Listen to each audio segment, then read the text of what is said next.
নমস্কার। আবার বেজায় চটেছেন কেরলের মুখ্যমন্ত্রী পিনারাই বিজয়ন এবং তিনি তার ক্ষোভ প্রকাশ করেছেন এক্স হ্যান্ডেল। তার যে ক্ষোভ সেটা নিশ্চয়ই আমি আপনাদের পড়ে শোনাবো, কিন্তু তার আগে তিনি কেন ক্ষুব্ধ, পিনারাই বিজয়ন কা গুসা কিউ আতা হ্যায়, এর কারণ কেরালা স্টোরি। কেরালা স্টোরি এক বাঙালি পরিচালকের সুদীপ্ত সেনের ছবি এবার ৭১তম জাতীয় পুরস্কারের সেরা পরিচালনার খেতাব জিতেছে। এরপরেই আবার ক্ষোভ প্রকাশ করেছেন পিনারাই বিজয়ন। ২০২৩ সালে যখন এই ছবিটি মুক্তি পেয়েছিল তখন থেকেই বিতর্ক মাথাচাড়া দেয়। এই ছবি যাতে রিলিজ না হয় সেই জন্য আদালতের দ্বারস্থ পর্যন্ত হয়েছিল সেই সরকার, কেরল হাইকোর্টের। কিন্তু কেরল হাইকোর্ট ছবি মুক্তি আটকায়নি। তারা যুক্তি দিয়েছিলেন এবং বলেছিলেন যে ছবি যখন সেন্সর বোর্ড ছাড় দিয়ে দেয় তখন আদালত কেন আটকাবে, এবং যদি আদালত আটকায় তাহলে অনেক বেশি লোকে সেটা নিয়ে আগ্রহ সৃষ্টি হবে। কিন্তু ছবির টাইটেল থেকে বাদ দেওয়া হয়েছিল যে ৩২,০০০ মহিলাকে ধর্মান্তকরণ করা হয়েছে কেরল থেকে, এই অংশটাকে খালি বাদ দিতে বলা হয়েছিল। কিন্তু ছবিটা নিষিদ্ধ ঘোষণা করা, ব্যান করা হয়নি। কিন্তু কেরলে না হলে পশ্চিমবঙ্গে কিন্তু কেরালা স্টোরি মুখ দেখেনি। এ রাজ্যে কিন্তু মমতা বন্দ্যোপাধ্যায় কেরালা স্টোরির মুক্তি আটকে দিয়েছিলেন, কারণ তাতে নাকি সাম্প্রদায়িক হানাহানি বাড়ার সম্ভাবনা থাকে। এবার কি আছে কেরালা স্টোরিতে, চলুন আমরা সেটা একবার আপনাদের সামনে বলি। ছবির মূল চিত্রনাট্য সাজানো হয়েছে যে বিষয়টিকে কেন্দ্র করে, তা হলো হিন্দু মহিলাদের উপর ইসলাম আগ্রাসনের কাহিনী এখানে ফুটিয়ে তোলা হয়েছে। ছবির ভাবনা ধর্মীয় সাম্প্রদায়িকতা ঘিরে। এই ছবির কেন্দ্রীয় চরিত্রের নাম শালিনী উন্নিকৃষ্ণন। হিন্দু এই তরুণী ভাগ্যের ফেরে হয়ে উঠেছেন ফতিমা, অর্থাৎ তার ভাগ্য পরিবর্তন করা হয়েছে। পরিকল্পনা মাফিক ফাঁদ পেতে শালিনীকে ফতিমা করে তোলার কাহিনী বলেছেন সুদীপ্ত। পরিচালক দেখিয়েছেন শুধু হিন্দু নয়, কেরলে এই ধর্মান্তকরণের ফাঁদে পা দিয়ে সর্বনাশ ডেকে এনেছেন খ্রিস্টান মহিলারাও।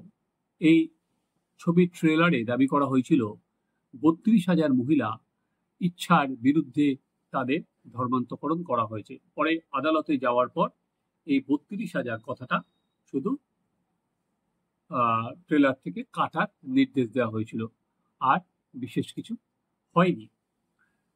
এই ছবি তখন তো বিতর্ক দানা বেঁধেই ছিল, এবং তামিলনাড়ু সরকার তারাও কিন্তু তাদের মাল্টিপ্লেক্স এতে তারা চলতে দেয়নি ওই একই। এর ফলে ধর্মীয় অসহিষ্ণুতা বাড়বে বলে তারা আটকে দিয়েছিল। যে কমিউনিস্টরা সবসময় গণতন্ত্রের কথা বলে, উদারবাদের কথা বলে, যে কোনো কিছুই জোর করে চাপিয়ে দেওয়া ঠিক নয়, মুক্ত মনার কথা বলে, সেখানে কিন্তু কেরালা স্টোরি নিয়ে সেই মুক্ত মন যে তার দাবিতে এরা সরব হয়, সেটা কিন্তু ওখানে একেবারেই দেখা যায়নি।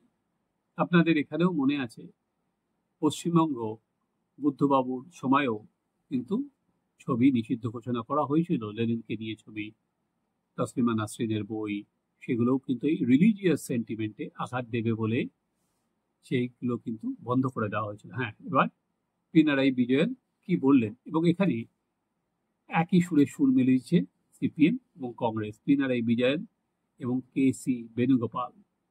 আমি দুটোই এক্স হ্যান্ডেলে তারা যেটা পোস্ট করেছে আপনাদের আমি পড়ে শোনাচ্ছি। By honoring a film that spreads violent misinformation with a clear intent to diminishing Kerala's image and showing seeds of communal hatred, এবং সেটা ফিল্ম অ্যাওয়ার্ড নিয়ে আপনারা দেখতে পাচ্ছেন। এবং সেখানে তিনি বলেছেন, to a narrative rooted the divisive ideology of Sangh Parivar. তারপর Kerala, a land of always stood beacon of harmony and resistance, যা যা বলার। একই লাইনে কেসি ভেনুগোপালও কিন্তু বলেছে যে Kerala story movie deserve two be in the dustbin, it produce rotten agenda and ম্যালাইন্স my beautiful state of Kerala. আপনারা দুটো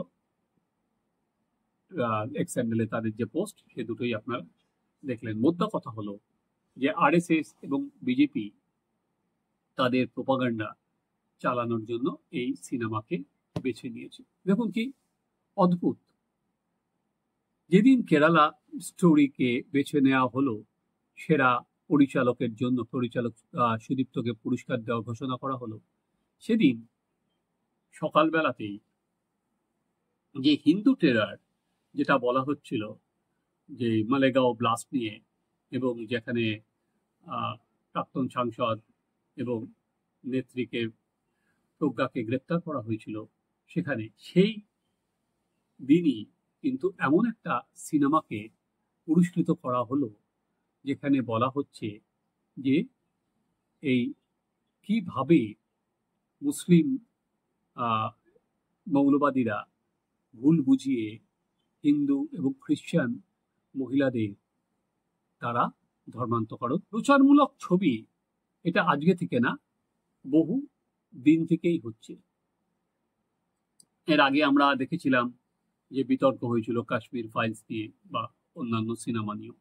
কিন্তু কেরালায় গিয়ে নরেন্দ্র মোদী এখানে যেটা বলেছিলেন, এই ছবি তারাই আটকানোর কথা বলবে যারা জঙ্গিদের প্রতি সহানুভূতিশীল, তারাই সেখানে এই কথা বলবে।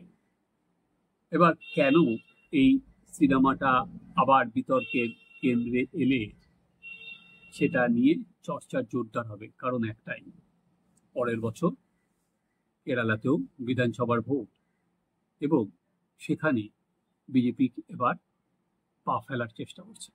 ইতিমধ্যেই তারা লোকসভায় আসন জিতেছে।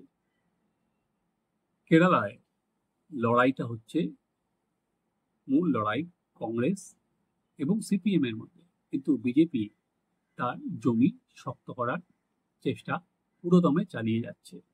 এবার সিপিএম এর আশঙ্কা যে এবার ধরুন আগের বার যত না লোকজন দেখেছে, আরো বেশি লোক তারা এই সিনেমা এবার সেরা পরিচালক যেহেতু পেয়েছে এবং চিত্র পরিচালকও পেয়েছেন, তার জন্য আরো বেশি লোক সেখানে যাবে।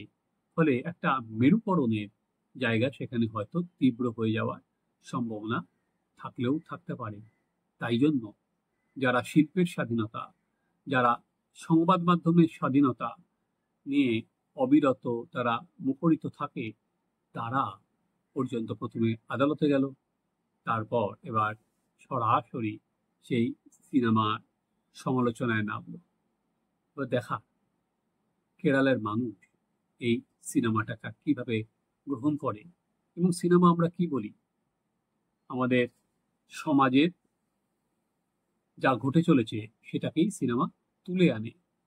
আমাদের রোজকার চলা ঘটনা সেটাকে সিনেমার মাধ্যমে আমরা দেখি, এবং সিনেমা তার মাধ্যমে একটা সচেতনতা তৈরি করে। তো এই কেরালা স্টোরি, কেরালার যে রিয়েল 2026-এর বিধানসভা স্টোরি, তার উপর কি কোনো প্রভাব ফেলবে? আমাদের অপেক্ষা করতে হবে তাহলে আর 10টা মাসের জন্য।